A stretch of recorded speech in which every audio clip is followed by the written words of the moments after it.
start a new book reading, that is James Allen's Be Your Own Sunshine Towards a Better Tomorrow. So, this is part 1 of this book named Thought and Character. Let us dive. The aphorism, as a man thinketh in his heart, so is he, not only embraces the whole of a man's being, but is so comprehensive as to reach out to every condition and circumstance of his life. A man is literally what he thinks, his character being the complete sum of all his thoughts. As the plant springs from and could not be without the seed, so every act of a man springs from the hidden seeds of thoughts, and could not have appeared without them. This applies equally to those acts called spontaneous and unpremeditated, as to those which are deliberately executed.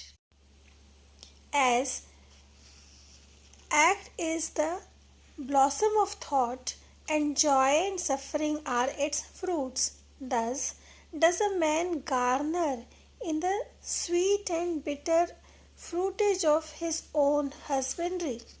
Thought in the mind hath made us. What we are by thought was wrought and built.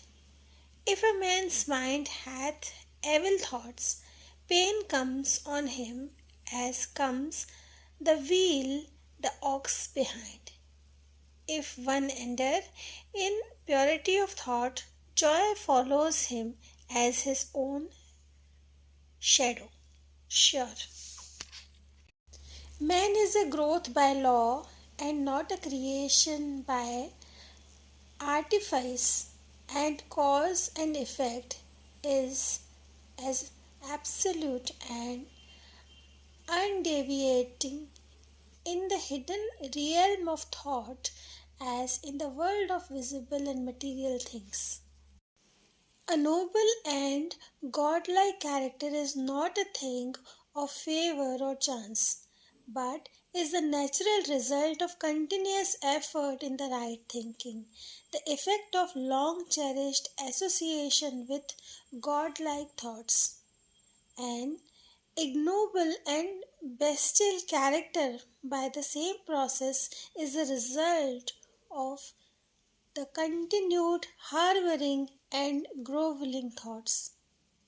Man is made or unmade by himself. He forges the weapons by which he destroys himself in the armory of thoughts. He also fashions the tools with which he builds for himself heavenly mansions of joy and strength and peace. By the right choice and true application of thought, man ascends to divine perfection. By the abuse and wrong application of thought, he descends below the level of beasts. Between these two extremes are all the grades of character, and man is their maker and master. Of all the beautiful truths pertaining to the soul which have been restored and brought to the light in this age, none is more gladdening or fruitful of divine promise and confidence than his that man is the master of thoughts, the molder of character, and the maker and shaper of condition, environment, and destiny. As a being of power, intelligence, and love, and the lord of his own thoughts, man holds the key to every situation and contains within himself that transforming and regenerative agency by which he may make himself what he wills.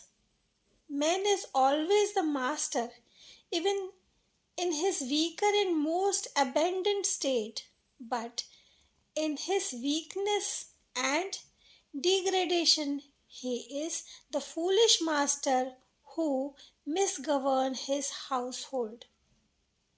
When he begins to reflect upon his condition and to search diligently for the law upon which his being is established, he then becomes the wise master, directing his energies with intelligence and fashioning his thoughts to fruitful issues.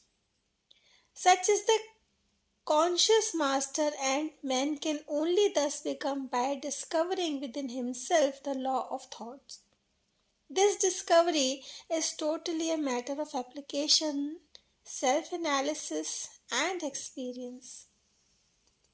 Only by much searching and mining are gold and diamonds obtained, and man can find every truth connected with his being if he will dig deep into the mine of his soul. He is the maker of his character and molder of his life and builder of his destiny. He may unerringly prove if he will watch, control, and alter his thoughts, placing their effects upon himself, upon others, and upon his life and circumstances, linking cause and effect by patient practice and investigation, and utilizing his every experience, even to the most trivial everyday occurrence, as a means of obtaining that knowledge of himself which is understanding, wisdom, power. In this direction, as is no other, is the law absolute that seeketh, findeth, and to him that knocketh, it shall be opened. Only by patience, practice, and ceaseless importunity can a man enter the door of the temple of knowledge.